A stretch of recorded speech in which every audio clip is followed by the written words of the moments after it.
राधे राधे आप सभी को। कृष्ण दीवानी यूट्यूब चैनल पर आप सबका बहुत बहुत स्वागत है। आज की इस वीडियो में हम बात करेंगे शिव पार्वती के विवाह की। तो आइए शुरू करते हैं। पुराणों में भगवान शिव और माता पार्वती के विवाह के बारे में कई बार जिक्र हुआ है। कहा जाता है शिव पार्वती का विवाह महाशिवरात्रि के दिन हुआ था। तो आइए जानते हैं कैसे हुआ। श्री कृष्ण दीवानी यूट्यूब चैनल पर माता पार्वती भगवान शिव से विवाह करना चाहती थी। सभी देवतागण भी इसी मत में थे कि माता पार्वती राजकन्या पार्वती का विवाह शिव से होना चाहिए। देवताओं ने कंदर्प को पार्वती जी की मदद करने के लिए भेजा, लेकिन शिव ने उन्हें अपनी तीसरी आंख से भस्म कर दिया। अब पार्वती ने ठान लिया था कि वो विवाह करेंगी तो सिर्फ भोलेनाथ से करेंगी। शिव को अपना वर बनाने के लिए माता पार्वती ने कठोर तपस्या शुरू कर दी। उनकी तपस्या के चलते सभी जगह हाहाकार मच गया। बड़े बड़े पर्वतों की नींव डगमगाने लगी। ये देखकर भोले बाबा ने अपनी आँख खोली और पार्वती से आह्वान किया कि वो किसी समृद्ध राजकुमार से शादी करें। शिव ने इस बात पर भी जोर दिया कि एक तपस्वी के साथ रहना आसान नहीं है, लेकिन माता पार्वती तो अड़िग थी। उन्होंने साफ कर दिया था कि वो विवाह सिर्फ भगवान शिव से ही करेंगी।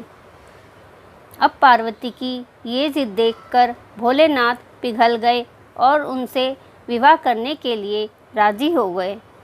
अब शिव पार्वती के विवाह की तैयारियां ज़ोर ज़ोर से शुरू हो गई, लेकिन समस्या ये थी कि भगवान शिव एक तपस्वी थे और उनके परिवार में कोई सदस्य नहीं था। लेकिन मान्यता ये थी कि एक वर को अपने परिवार के साथ जाकर वधू का हाथ मांगना पड़ता है। अब ऐसी परिस्थिति में भगवान शिव ने अपने साथ डंकनियाँ, भूत, प्रेत और चुड़ैलों को साथ ले जाने का निर्णय किया। तपस्वी होने के चलते शिव इस बात से अवगत नहीं थे कि विवाह के लिए किस प्रकार से तैयारियां की जाती हैं और तैयार हुआ जाता है। तो उनके डंकनियों और चुड़ैलों ने उनको भस्म से सजा दिया और हड्डियों की माला पहना दी। जब अनोखी बारात पार्वती जी के द्वार पर पहुंची, सभी देवता हैरान रह गए। वहां खड़ी महिलाएं भी डर कर भाग गई। भगवान शिव को इस विचित्र रूप में पार्वती की मां उन्हें स्वीकार नहीं कर पाई और उन्होंने अपनी बेटी का हाथ देने से मना कर दिया। परिस्थितियां बिगड़ते देख माता पार्वती ने शिव से प्रार्थना की।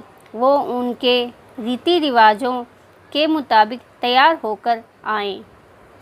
शिव जी भगवान ने उनकी प्रार्थना स्वीकार की और देवताओं को फरमान दिया कि वो उनको खूबसूरत स्वरूप से तैयार करें। ये सुन सभी देवता हरकत में आ गए और उन्हें तैयार करने में जुट गए। भगवान शिव को दैवीय जल से नहलाया गया और रेशम के फूलों से सजाया गया। थोड़ी ही देर में भोलेनाथ कंदर्प से भी ज़्यादा सुंदर लगने लगे और उनका गोरापन तो चांद की रोशनी को भी मात दे रहा था। जब भगवान शिव इस दिव्य रूप में पहुँचे, माता पार्वती की माँ ने उन्हें तुरंत स्वीकार कर लिया और ब्रह्मा जी की उपस्थिति में विवाह समारोह शुरू हो गया। माता पार्वती और भोले बाबा ने एक दूसरे को वरमाला पहनाई और ये विवाह संपन्न हुआ। भगवान शिव की तपस्थली है यह धाम। यहीं से आरंभ हुई शिवलिंग की पूजा। बोलो पार्वती माता की जय। राधे राधे आप सभी को। आपको मेरी ये वीडियो पसंद आई हो तो लाइक और शेयर सब्सक्राइब करना ना भूलें। राधे राधे आप सभी को।